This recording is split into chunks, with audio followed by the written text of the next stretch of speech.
You're listening to the Just Japan podcast. Everything you want to know about Japan.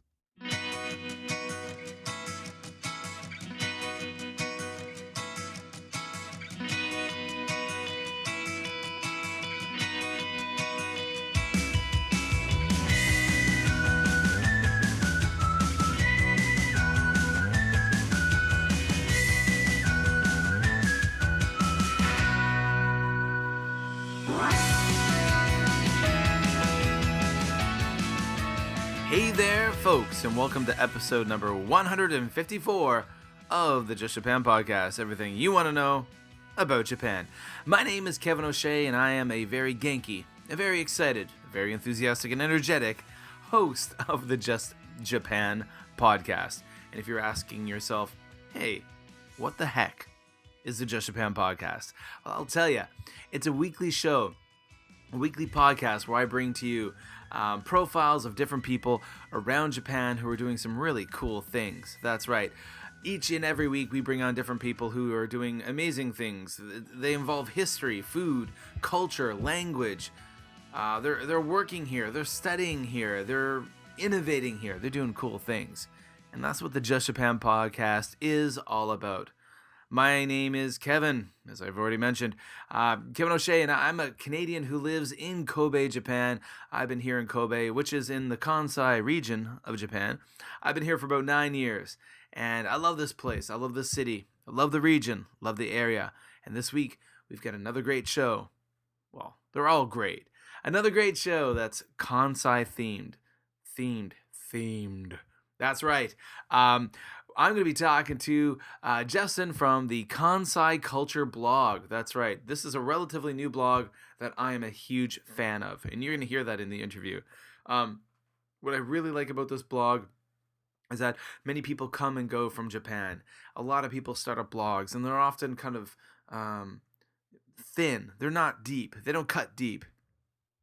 Fluffy might be a term people might throw out there to describe content. I know a lot of YouTube content out there about Japan. A lot of blog content is quite fluffy and kind of superficial. And often you have people who will land here. They don't really know anything about Japan. They don't really know anything about, the culture, the language, but they'll make YouTube videos or they'll write blog posts as if they are experts. Well, the Kansai Culture Blog is really cool because Justin really gets in there and digs deep into different topics that might be fun and light or, historical and cultural things. So it's a great blog, and we're going to have a great interview coming up real soon. Okay, folks, of course, the Just Japan podcast is part of the Japan Podcast Network. That's right. The Japan Podcast Network is a network of podcasters bringing you great content about Japan. So if you're looking for that awesome content, go to japanpodcastnetwork.com, japanpodcastnetwork.com. Hey, you'll find the Just Japan podcast, the ALT Insider podcast, Disrupting Japan podcast, and we've got a new one over there, the Two Player Select podcast. And you might know them from some previous episodes of this show right here. So for you guys out there to find great content about Japan, go to japanpodcastnetwork.com. All right, folks, when you're wondering where the heck to go to find the Just Japan podcast, you go to the home page, the place where everything happens, the podcast, and a lot of cool articles about Japan. You go to justjapanstuff.com.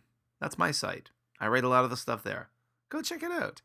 Of course, you can also find us on Twitter at JLandKev, Facebook, facebook.com/JustJapanStuff. You can always email us at justjapanpodcast@gmail.com. And of course, this podcast is on iTunes, on Libsyn, Google Play, SoundCloud, Stitcher Radio, iHeartRadio, blah, blah, blah. Hey, just Google Just Japan Podcast. That's all you got to do. And of course, go to justjapanstuff.com. Oh, yeah. Right, folks, we got ourselves a little news story, and this one hits close to home. It's it's not a serious news story, but in a way, hey, it's affecting me because I only like snacks. I should say I only like potato chips, and I'm really upset about one thing because my favorite potato chip I can't get anymore. So this has been on the news a lot. It's been on Nippon.com, and this I'm gonna read from a BBC News article. This is from December. Sorry, December. It's not December. It's April. April 12th. BBC News: Japanese snack giant Calbee hit by potato shortage. All right, so here we go. Japanese potato crisp maker Calbee and its main rival Koikiya are facing a major crunch in their in their supply chain. Both firms are said to be suspending sales or discontinuing several crisp brands after Japan suffered its worst potato harvest in at least 34 years. And of course, the reasoning behind this is the last summer, Hokkaido, which is where a lot of the potatoes come from, was hit by a lot of typhoons and flooding. So, typhoons and floods in Hokkaido, its main potato growing region, last year caused a shortage of the vegetable. Calbee looked to cover the shortfall by increasing U.S. potato imports, but that proved insufficient to meet the demand. According to local media reports, including Japan Times and the Mainichi, Calbee and Koikiya are halting shipments of 49 potato products. Calbee, which owns more than half of Japan's snack food market, saw shares fall by more than 1% on Tuesday. So my wife was looking at a Huffington Post here and stuff. And basically, there's a ton of potato chips you're not going to be able to get anymore. And I'm really sad. Pizza potato chips, kata age, potato lightly salted. Those are my favorite. Can't get those. Even kappa ebisan. Those are huge. There's so many kinds of potato chips. And on my social media, on the Just Japan Podcast Facebook page and on Twitter and stuff, I've been posting photos about how before even I noticed this article came out, I've been noticing at my local supermarkets that the shelves are often empty, which is really rare in Japan, or like there's like big spaces where there's no stock. And believe me, people don't forget to stock things in Japan. But I've read a few articles, and I noticed that a pharmacy by my place, or by my workplace, that sells a lot of chips, like maybe 50% of the racks are filled. And then I went to 2 supermarkets tonight, and like a lot of the shelves are bare. Yeah, so what are you gonna do? Sad, because I have a salt tooth, guys. I have a salt tooth and a beer tooth, not a sweet tooth. Salt tooth, beer tooth, and they go together well. Oh, potato chips, Japan. Very sad news, guys. Sad in a light way for me, but it's no BS, guys. We got ourselves a real deal, a real potato shortage here in Japan. Real potato chip shortage. Oh, sad day, guys. Sad day. I've been living abroad for years and spend a lot of time ordering things online. There are many things that my family and I want that we simply can't get here in Japan. I often want to order from stores in America, but unfortunately, many of them don't ship internationally. Well, there's a solution. Fish is Fast. When you make a Fish is Fast account, you create a virtual US address. You can order things from a large number of stores in America, and those products will be shipped to your very own Fish is Fast mailbox. Once all of your orders arrive, they consolidate them and send them to you wherever you live in the world. You can use the great Fish is Fast web app, where you can manage all of your incoming and outgoing shipments and review all the details before you decide to ship the items. Fish is Fast can even return the items to the store for you if you want. You save a lot of money by consolidating many orders and having one box shipped to you instead of making multiple shipping payments. You can buy from stores that don't ship internationally, and Fish is Fast will even hold your orders for up to 180 days free while you consolidate different orders. Now, no matter where you live, Fish is Fast can get you the things you need. Go over to fishisfast.com and check out what they have to offer. You won't be disappointed. Also, a big thank you to Fish is Fast for supporting the Just Japan podcast. All right, folks, it's been a huge week here in Japan for me personally, my family. It's been a big week. The second week of April, why the heck has it been so big? Well, first of all, I started the new school year working here in Japan. I'm an international school teacher, but my my school kind of bucks the trend, and they don't go by the American school year, they go by the Japanese school year. So I began teaching, on Monday. I'm a homeroom elementary school teacher, so I'm up to my eyeballs in work. But yesterday, so I'm recording this on Wednesday the 12th, so on the 11th, Tuesday, my son had his entrance ceremony for elementary school. That's right, he's Ichinensei, Shogako Ichinensei, first year elementary school. That's a big deal here in Japan. He's finished kindergarten. Kindergarten and elementary school are separated in Japan. He started elementary school. He's got his randosel, his very iconic handmade leather bag, leather backpack. And if you listen, I put an episode up on anchor.fm talking about randosels. That's the app where I'm putting Just Japan Bites from time to time. You should go check that out. Go check out the Anchor app on Google and iOS. I should say Android and iOS. So it's a big deal. So he had his entrance ceremony yesterday, and then he went to his class, found out his class, which class, and who's in the class, and blah blah blah blah blah.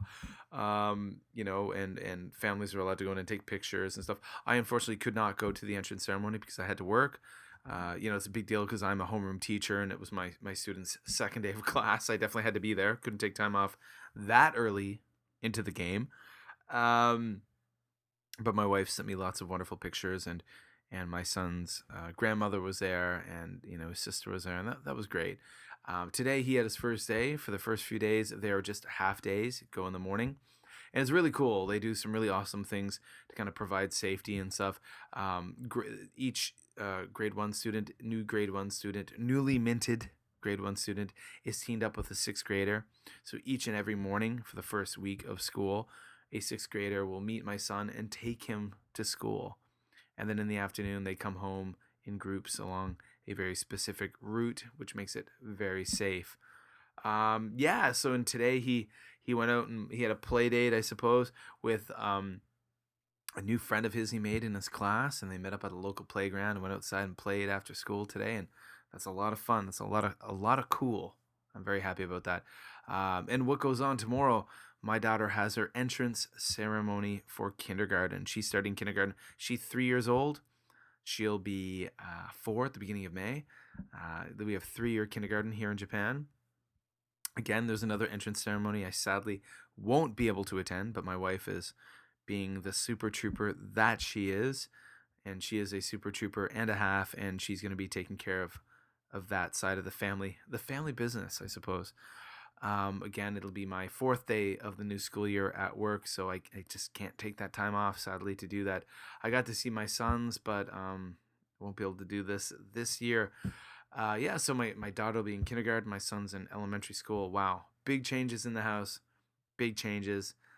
Exciting times for the kids, and very tiring times, unfortunately, for my wife, because she's having to work her butt off to schedule all the different things. And now that the kids are going to 2 different schools, and they both have futsal class, and they have all kinds of other things going on. So hats off to her. Dang damn it, she's working hard, doing her best, and she's doing a great job. So she doesn't listen, but she's really awesome. All right, guys. So there you go. So big changes. Hey, the kids are starting school, and I mean these are not just Japan changes. These are the kind of life-changing things that go on with families all around the world. But cool times. All right, folks, it is time to sit back and enjoy the interview portion of the Just Japan podcast, where I speak with Justin of the Kansai Culture Blog, all about his awesome blog and the research and photos he takes about the Kansai region of Japan. Please hang up and try again. Okay, folks, it's episode number 154 of the Just Japan podcast, and tonight we're talking Kansai culture, the Kansai Culture Blog. And this evening, I'm very happy to have with me Justin, the man behind the Kansai Culture Blog. Justin, thank you for joining us this evening. Oh, Kevin, it's a pleasure to be talking to you. I've been listening to your podcast for a long time. Oh, great. Big fan. Awesome. Fan. I'm a big fan of your blog. And by the way, guys, you. If you hear some wind in the background, Justin is a man on the move right now. He's in Osaka walking. I know. It's a windy night. Yeah. The Oh, culture and the wind I'm observing. culture. You're observing the Oh, culture of wind. yeah, Ah. yes, Okay. So every bit of it. nice. Okay. So Justin, could you tell us a little bit about yourself?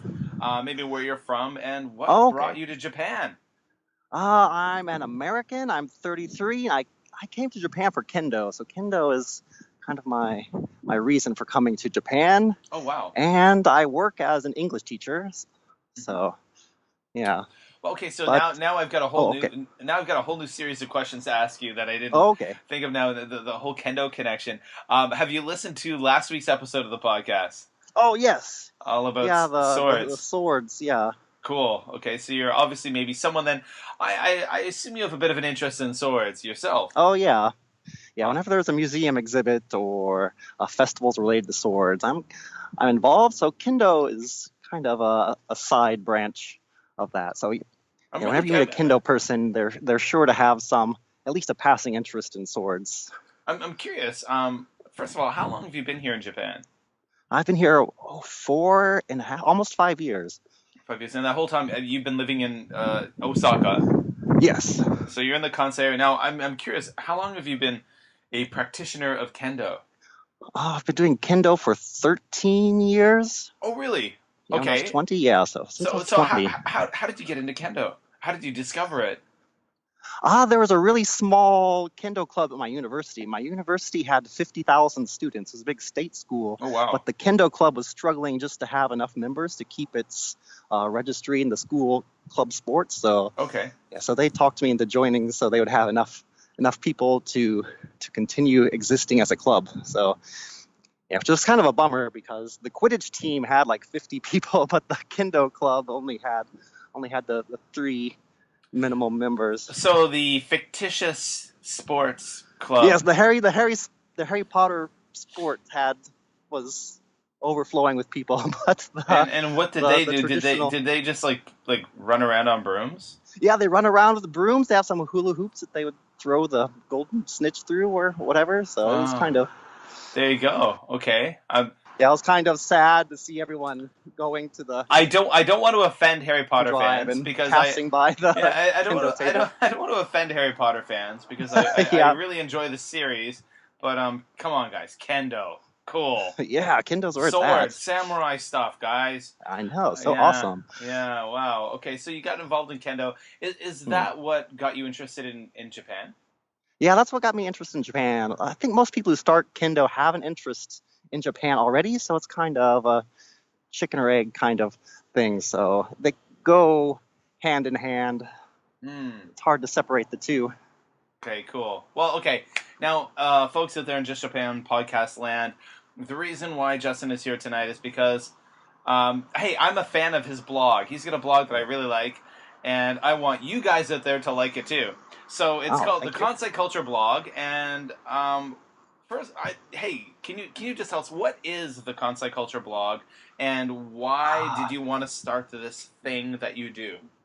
It's kind of a hodgepodge. So culture is pretty much everything that I see every day. So it's kind Yeah. of a catch-all term, but mostly I cover like festivals and like very minute cultural things. So yeah, it's really a long form kind of blog. And the reason I got into it is I usually posted these sorts of things on Facebook, but yeah, but most of your acquaintances, that you have back in America aren't really interested in like all the minutia and just the day-to-day deluge of Japanese things. So I Yeah. think they're getting irritated with my constant Long Japanese posts. things. Yeah, yeah. So I Yeah. wanted to put these things into a longer form style where I could rant and ramble on longer. Because in Facebook, you have like a really short section at the top that people will see and only 5 photos. But yeah, usually I take over 200 photos per event and have a lot to say about Hmm. minutia. Yeah, well, I mean, I guess, I mean, a blog versus Facebook versus Twitter versus whatever it may Oh be, yeah, they're all very different beasts, right? yeah. Twitter is a great way to build some notice about things and get people to notice you and kind of build a community and work on a community and stuff and to share the things that you have created. but for the average person, Twitter Yeah, isn't a Twitter's creation been tool. yes, it's good. It's a good networking tool. So introducing Exactly. people based on topics rather than or Facebook is for people that you already know Yeah, in the exactly. real world. So yeah, Oh, so I don't think my high school acquaintances are too interested yeah, exactly.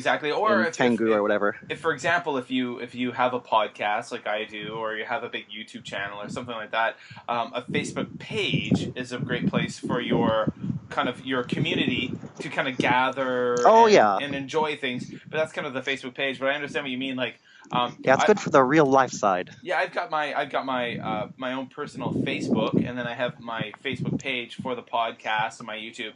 That's where I post all the Japan stuff.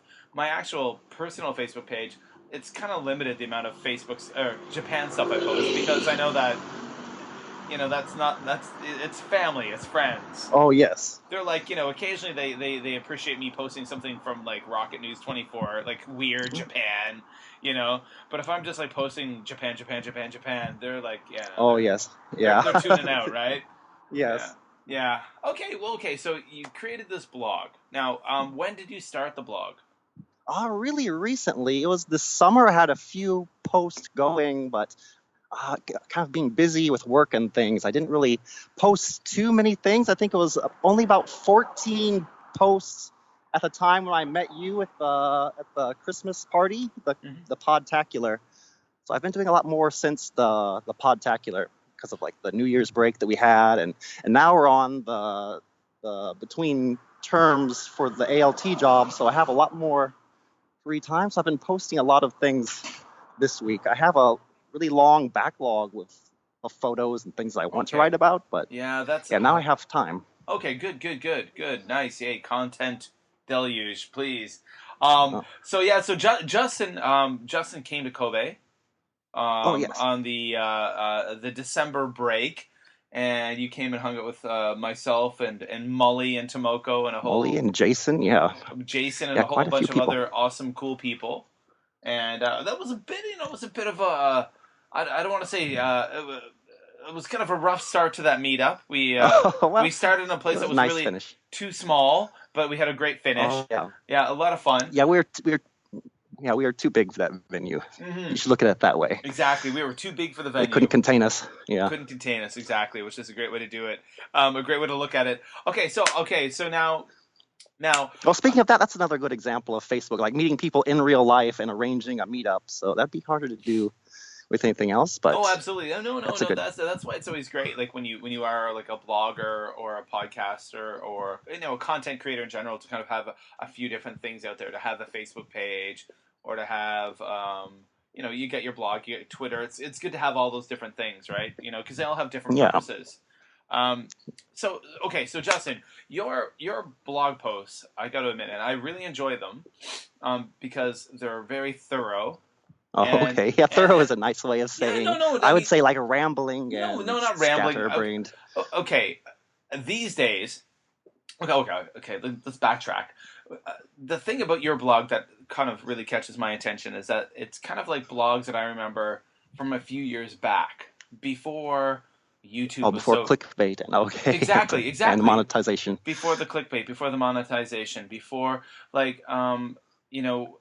And I came to Japan in 2008, and before I came here, and even when I first came here, when I'd be researching things about Japan and searching Google to try to find good information about Japan, I would come across blogs that there were bloggers who actually put some serious time into them and into their posts and wrote well and researched and actually went out there and did stuff. And I got to admit, I mean, I'm completely guilty of writing clickbaitish type blog posts and just like really short, kind of off the cuff things, which I mean are not maybe sometimes clickbaitish, maybe not. Maybe it's just a matter of like it's just a very short post. I have the knowledge and I'm like boom, boom, boom. I fire it off, a few paragraphs and a couple of pictures, and there we go. Your posts, I mean, you're going out to places, you're taking a lot of photos, you're learning about the place, and then you're taking time, quite a bit of time to put that down in your blog with photos. So why did you decide to create this style of blog, something that is maybe more, how shall I say, time consumptive. It takes time to put it together. This more the in line of the way that I would want the information to be presented to me, because you get a lot of these like shorter things that are just kind of glancing across the surface, like, oh, isn't Japan weird? I see a lot of Kotaku articles, and those are a good inspiration of like, where to start researching Hmm. researching things like, oh, crazy Japanese vending machines and that sort of thing, but to kind of like go into the details and and go through my like back catalog of photos and bring up examples and Mm. caption them to explain like what I'm seeing and trying to connect things together. So I Mm. usually start somewhere, and there are a lot of branches I want to go into, and maybe later in the blog I can like start adding hyperlinks so I can like go back and refer to other things. Oh, But absolutely. Yeah, but yeah. now it's like, yeah, but I think in the starting stage, just a single linear story, I need a longer format to go through and kind of ramble it out and think through and then start the next post that branches off from that. So Mm. yeah, there are a lot of like diverging paths, like once you're explaining one festival. So They're so connected. yeah, yeah, Yeah. yeah. And when you're explaining something, really, I always like when it's being connected to other things. So things that don't really exist in a vacuum, you really need to explain some like backstory to it. So Yeah, I suppose so. With especially with like the history and festivals, there yeah, are things that they're interconnected. There's a backstory to it, and this festival here may be connected to this thing here, and yeah, yeah, yeah. So okay, I'm curious. When you how do you go about choosing a topic for your no, your podcast for your? I'm thinking about me right there. How do you choose a topic for your blog? I usually just choose whatever I'm thinking of at that particular time. So, well, actually, where I usually start is just by going through my old photo albums and just randomly clicking something from my hard drive and just Okay. seeing, what folder I open, and then think about how I would explain this festival or just some particular item that appears in the photo album. So, yeah, it just kind of starts just a natural outpour of memories when I go Okay. through my old materials Nice, and my nice. notes. I'm sure you've got a hard drive filled with pictures, right? Oh yeah, so many, Yeah. Uh, hundreds of thousands. yeah. Oh gosh. Wow. Okay. So now I'm just curious. Like an example of this, you recently made a post about sake barrels, Oh and yeah, and a for really those, small, yeah, for really those. minute thing. But you know what? You say minute thing, but that's something I'm interested in, and that's something that captured my attention. And I know there's a lot of people like me, and I know a lot of people who listen to the podcast are like me as well. Um, when you go to a jinja shrine, and or you're sometimes outside of different restaurants, you might see these kind of large ornate sake barrels with kanji on them, and And you never really think about it. Have you ever really like thought about it too much? Because even like native Japanese tour guides will just like kind of like, oh, like pass by and like, oh, no, I've look at I the have Japanese decorations I and have thought about them. I've stopped and I'm like, why are they here? hmm. What's like why what does all this stuff mean? And I've asked my wife these questions, and but yeah, it is something I have thought about. I'm like, I wonder why. Why are they on this shrine? Why are there stacks of them? What does it mean? Um, Yeah, it's like the really minute things that interest me. So sometimes as an English teacher, I'll ask students like, "Oh, what's the meaning of this tradition?" Everyone just kind of like, shrugs and says, "I don't know." and when you ask, John. and I'm sure if you ask a lot of your co-teachers or adult Japanese, they Yeah, would the same answer. Like I don't yeah, know.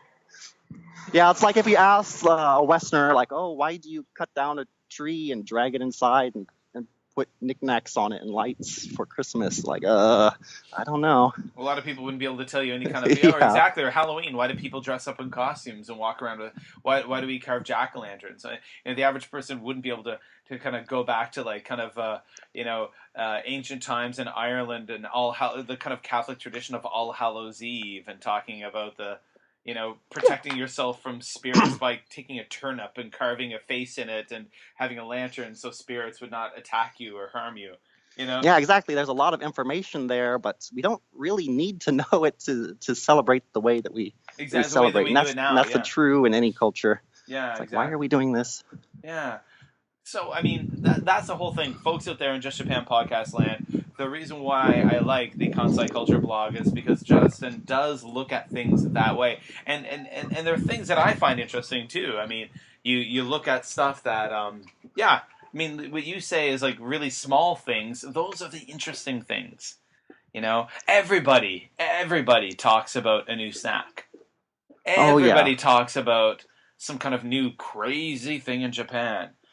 Oh, But it's those. And yeah, that's true. When I think back to kind of like when I was active on YouTube and making my Busan Kevin videos, a lot of the videos that people really loved so much were ones where I would literally just walk down a little back street somewhere in Japan and point a camera not at myself but at the stuff on that street and just be like, hey, look at that mailbox. Isn't that an interesting shape? I wonder why. Or why the Nekomizu, the cat water bottles. Yeah. Why are those there? Some people, older people believe that the cats are scared of their own reflection. And if they put the bottles there, it'll keep cats away from peeing on the pole. These things are still interesting to me, but maybe you notice this when you talk to other people in the gaijin community, they kind of like scoff at the newbies, like, oh, you're still interested in manhole covers, like, I'm so over that. I know everything there is to know about Japan. I'm above you. I know. I've been here for 9 years, and I got to admit, like, I'm still fascinated by things like manhole covers. I'm still fascinated by Neko water. And I don't know if it's like a childlike quality I have, which makes there are Japanese people on Twitter who take photos of manhole covers still. So like, it's a legitimate interest. Yeah, absolutely. And it's funny. When people kind of like roll their eyes like, you're still interested in that? I'm like, yeah, whatever. And I'm not going to be apologetic for it. I love stuff like that. But then I'm the kind of person who carries a camera with me everywhere I go, and I stop and take pictures of flowers and bugs. So yeah. I noticed your Instagram. My passion in life is one of my passions is entomology. I love bugs and I love birds, and I've now taken on wildflowers. I'm learning about wildflowers. Yes, I am a dork and I love it. But okay. So now your blog.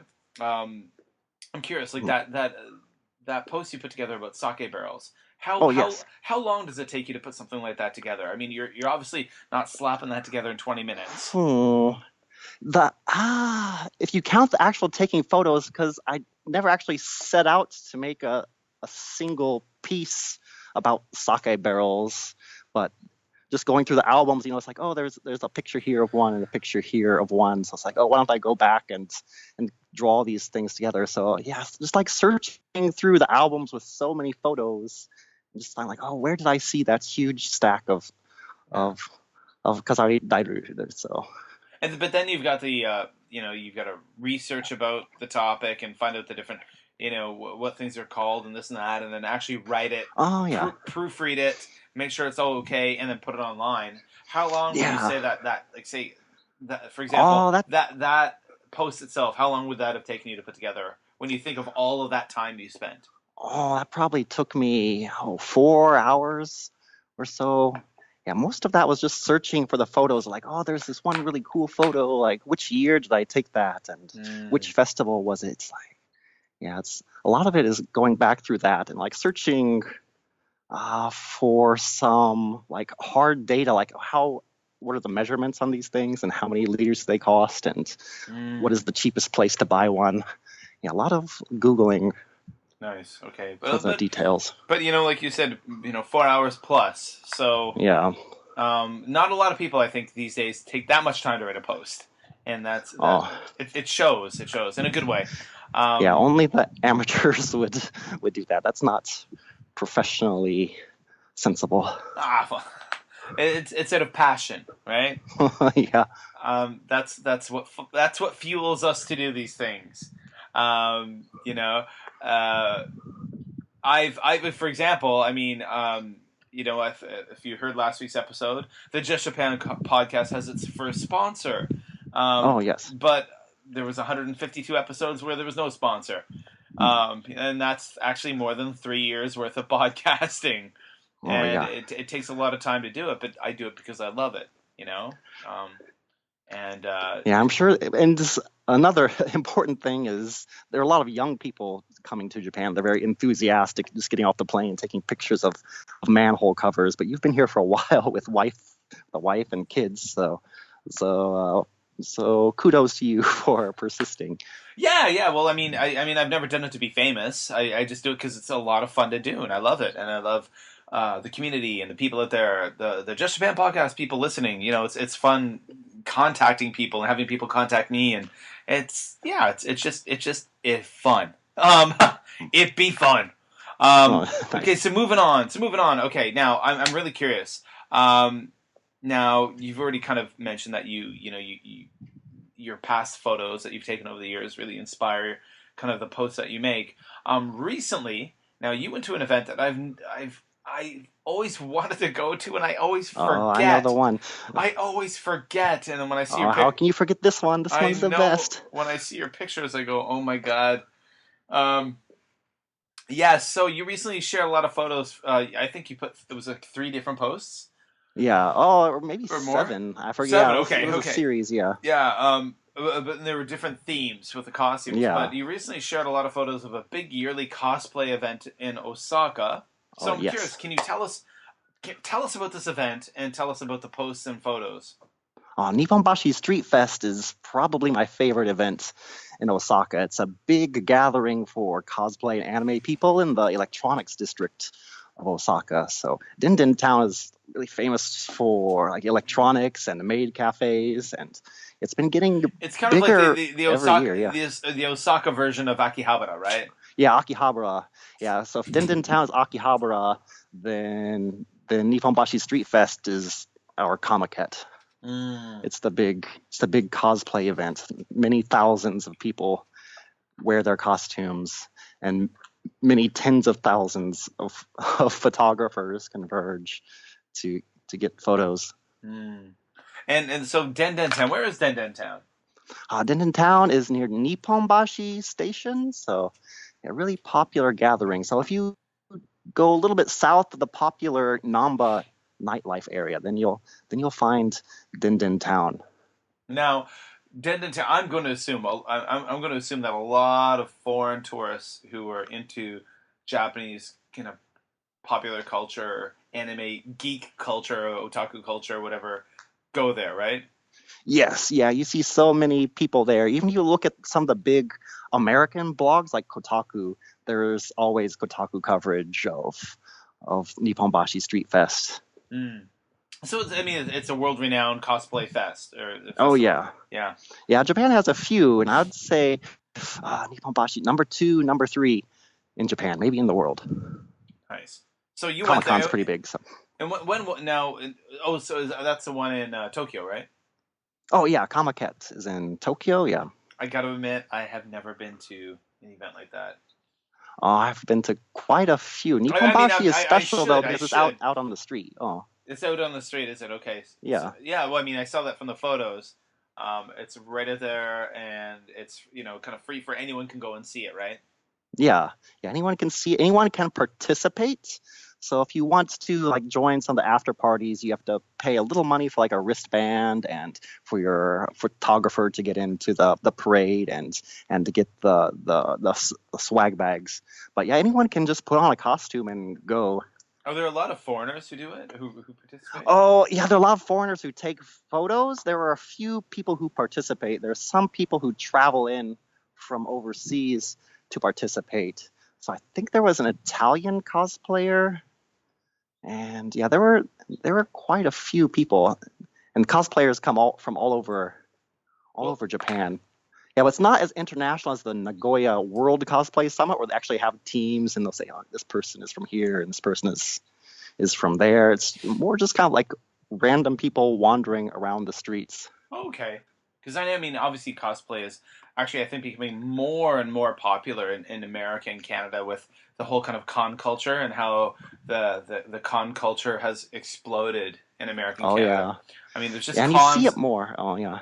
Yeah, I was just gonna say there's cons all over the place now, all over the states and Canada, and a lot of them have cosplayers, and there's even like people from American Canada who are becoming like pro cosplayers. Oh yes.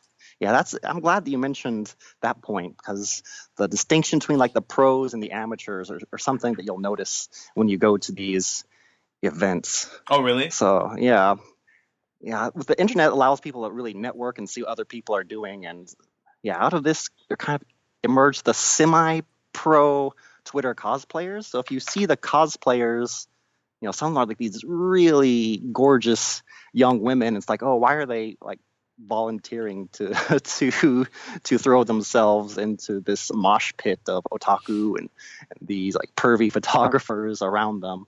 But if you actually like follow up on their Instagram identities that they advertise, you'll see that they're like aspiring models and Okay, yeah, or already doing aspire. types of modeling work. Okay, or aspiring pro cosplayers, right? These are probably Yes, people who have thousands or tens of thousands of Instagram followers and whatnot, right? right. Cool. I'm planning on doing an episode on cosplay in the near future. I'm trying to line up the arrows with there's a friend of the show who is a cosplayer, and we're trying to just kind of match up time zones to get Oh, him to be okay. done.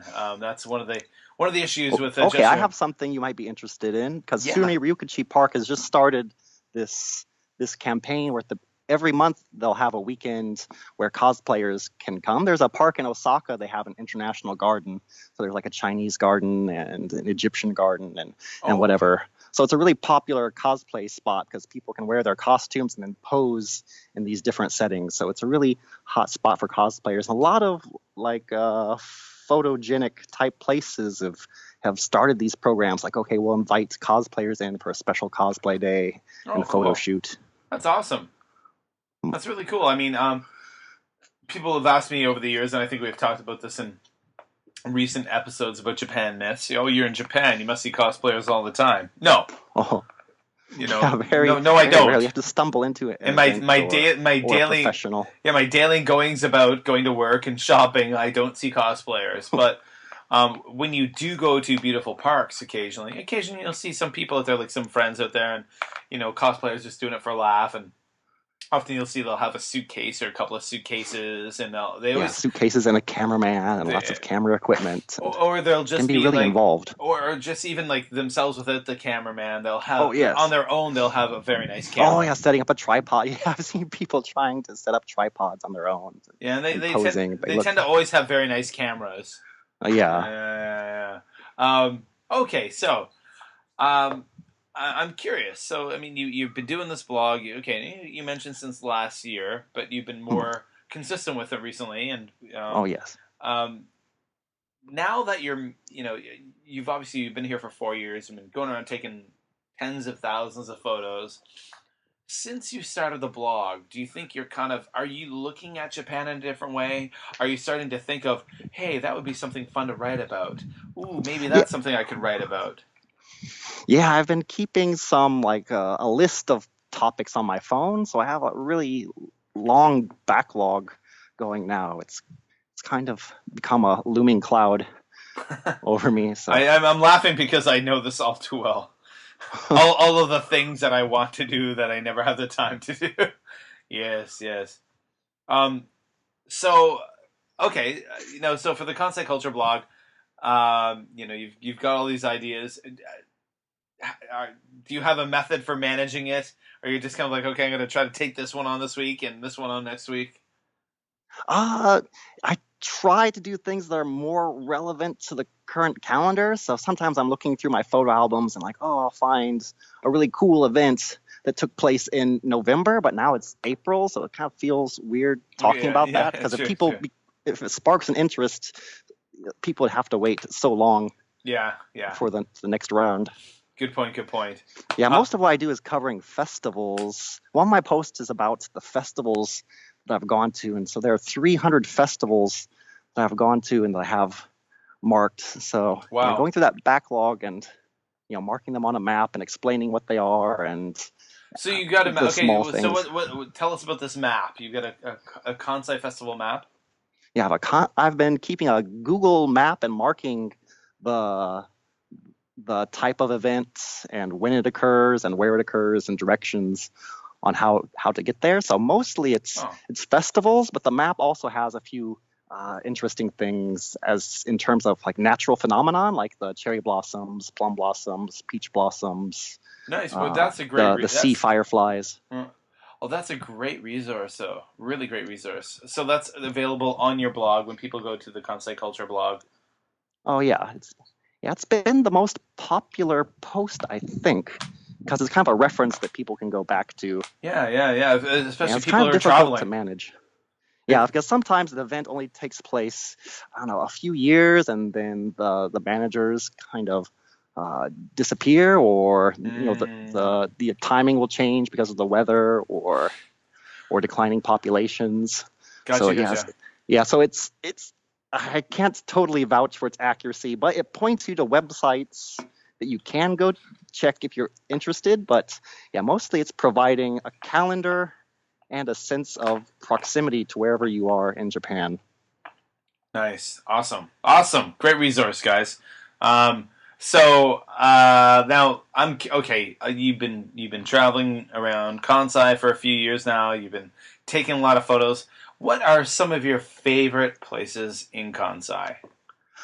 Kyoto I really like Kyoto. They have a lot of really old places with a lot of history and there's a lot of like money behind their culture. They really push the tourism. There are a lot of like rural places. I feel like they have trouble getting support and maintaining staff to really do events. But Kyoto really depends so much on tourism that they're really great and consistent, and they have up to date websites to Mm, point people towards everything.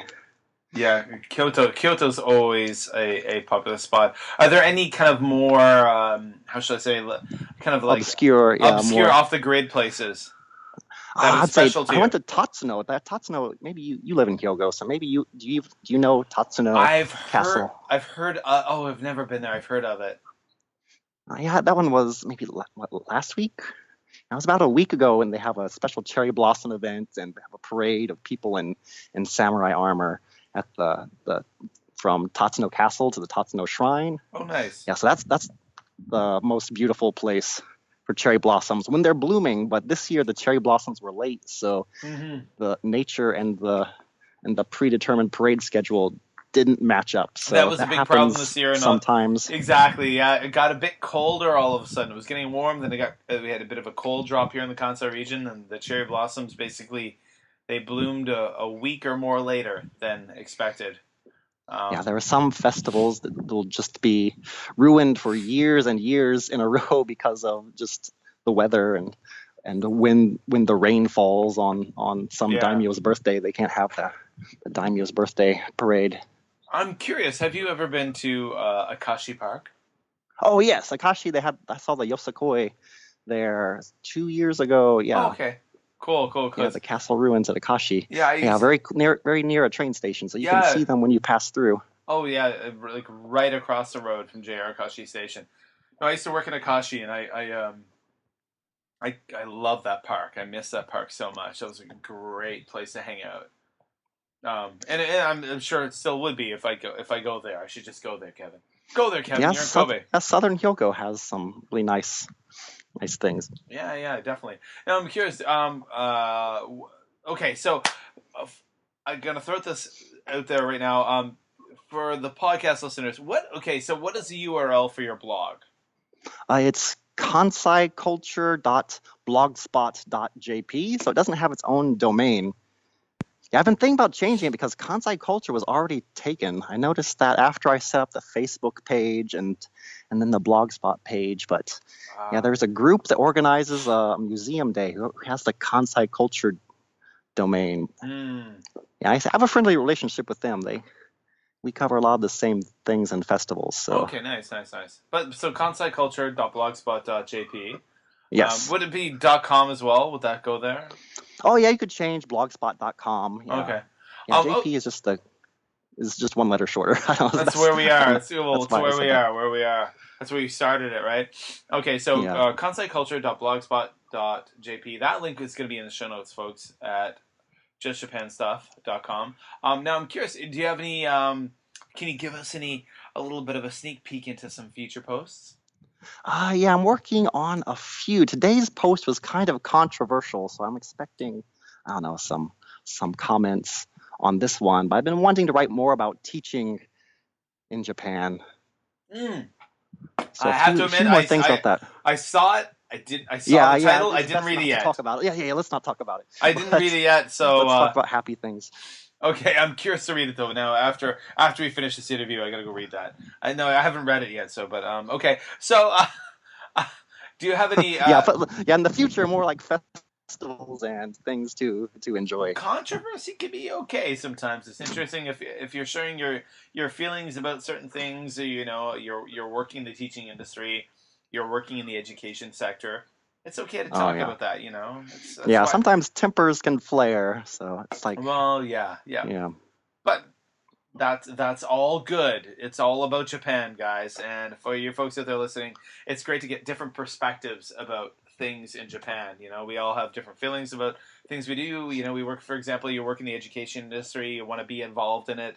We all have very different experiences, different encounters, different this, that. Perspectives are good. And it's great when people actually are willing to put it out there in blog format. yeah. I try not to share. It's not about me sharing my opinions. I try to share unbiased information. It's Nice. Oh, not anything as a rant. But some okay. of my upcoming things are going to be focused more on like book reviews and some interesting things. So kind of explaining some Japanese books that I thought were interesting Oh, about nice. sightseeing books that are published in Japan and some uh, an introduction to Shinto shrines and yeah, first Oh, great. just some basic information about the book, and then in installments writing about the minutia, the Koma Inu and the torii gates, and yeah, Cool. the sake barrels, and That's awesome. Yeah, yeah, yeah. yeah. That's the stuff I love. Now, hey, for you guys out there listening to this episode, really do go check out the Kansai Culture blog. Um, all of the things that Justin is saying are the reason why I like this. I think in recent years, a lot of people who come to Japan, you know, there's obviously, you know, proliferation of YouTubers, bloggers, content creators, but a lot of it is just scratching the surface. It is, you know, um, how should I say, a mile wide and inch deep. And, you know, Justin's blog does get in there more than just that inch. You know, and that I'm complimenting you, sir, because I do enjoy the Oh, thank blog. you. You know, if you want to learn like just like more information about that minutia about Japan, you're really interested in like what's going on here. Look at his blog. The topics are in there. They're more deep. They explain more things. He puts the time in. Go check it out. Bookmark it, like it, all that stuff. And on that note, how can people? Well, you've already mentioned how people can find your blog. How? So where else can people find you on social media? I think Twitter is good. Twitter is Kansai Mm-hmm. Photos is my handle on Twitter, so I've been using that a lot recently to share the post. The post just link back to the blog spot site in the long form, and Uh-huh. some like short photos of interesting things that I see on the street. I've been connecting with more interesting people using Twitter, so I've been Yeah. finally learning to enjoy Twitter Yeah, recently. Twitter has a great purpose. I mean, it's you know, it's got its place. You know, it's a very different tool than Facebook or a blog, but it's a great way to network. And I got to admit that 154 episodes into the podcast, most of my guests I've found through Twitter. Hmm, And that's like just nice. me searching through Twitter and searching, and when I find interesting people, liking them, and then kind of following them, reading what they do, and then contacting them and being like, Uh, "Hey, would you like to come on my podcast?" And often I have to pitch them. Like this is if they don't know who I am, obviously I'm like, "This is what I do, and hmm. would you like to come on?" Um, but yeah, yeah. So at Kansai Photos. Oh, right. And you should post. I mean, you've got a lot of great photos. You should post some more photos there too. Oh, yeah. Maybe one by one. Yeah, that's what I like about Facebook is that I can just like unload my SD card ad infinitum On with Twitter, it's no what it's limits. one by one. Yeah, it's one by one. It's Mendokusai. It's a hassle. No, but it's a great way to build your following, though. Oh yeah, so it's so hard to choose. Post great Pick and photos. choose. Well, Yeah. you know what they say? Like Twitter is like a fire hose. Twitter is all about spraying like a fire hose. Like the more content you put out, the more followers you get. Hmm. Other things like Facebook, it's not that way. It's got to be more kind of planned about it. But Twitter is definitely like a fire hose because everything goes like eventually just gets kind of lost on the feed. So when people are like looking at their feed, you know, if you posted a photo 8 hours ago, they'll never see it. But Yeah. if you're constantly posting things, they see them. But Yeah, I'm not really into self-promoting. I just assume that since I have such minute topics that if someone's doing a Google search for Kazari Daru sure. or Komainu, that's better than forcing my high school acquaintances to read about those things. True. Well, I mean, you're doing a great job, sir, on your blog of writing, kind of getting deep into writing about those minutiae things, and I'm enjoying it. And guys, ladies and gentlemen out there in Just Japan Podcast Land, you will enjoy it too. If you're interested in Japan in any kind of serious way, go check out the Kansai Culture Blog. kansaiculture.blogspot.jp. Am I correct? Oh yes, Nice. That's right. And that link will be in the show notes under episode 154 of the Just Japan Podcast. Justin, thank you for taking the time out of your schedule, sir, to come on the podcast. Oh yes, it's a pleasure to be on. Awesome. It's nice talking to you. All right, take care. And all you folks, go check out his blog. I really want to thank Justin for taking the time to stop by the Just Japan Podcast. You guys need to go and check out the Kansai Culture Blog. Hey, you can find it. You go to kansaiculture.blogspot.com. Just do a Google search. Type in Kansai Culture Blog, 3 words. It's the first thing that pops up. Go like it, go bookmark it, go read it, go share it on your Facebook, on your Twitter, with your friends, with your family, with all the Japan lovers you know. It's a great blog. Go make it bigger. And of course, you can find Justin there, and you can always contact him on Twitter at Kansai Photos. Kansai Photos on Twitter. Go check it out. Justin, cheers, and thanks for coming on the show. As I remind you each and every week, you can find the Just Japan Podcast over at justjapanstuff.com. We're on Twitter, iTunes, Stitcher, SoundCloud, Libsyn, iHeartRadio, all over the place. Yeah, I don't know. We're just there. Do a Google search for Just Japan Podcast. You can support the show, of course. You can support the show. It's very simple. When we send out a new episode, share it on your Facebook. Share it on your Twitter. Email it to friends. Make an email list. I don't know.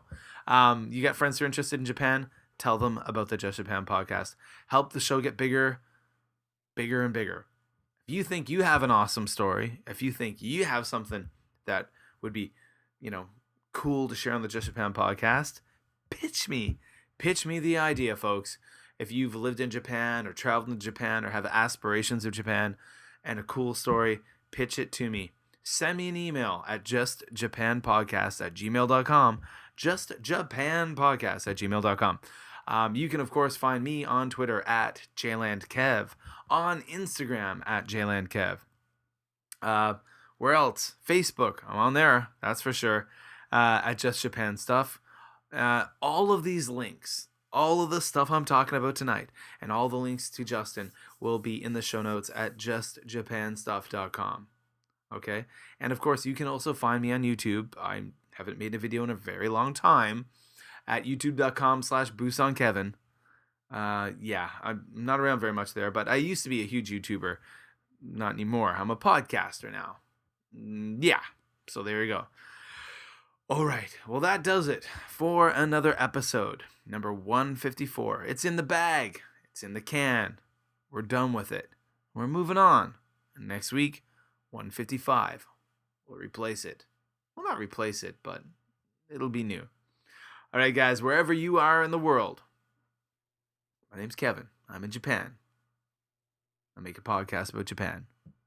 Wherever you are in the world, I hope you're happy. I hope you're healthy. And I'll be talking to you next week.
Bye.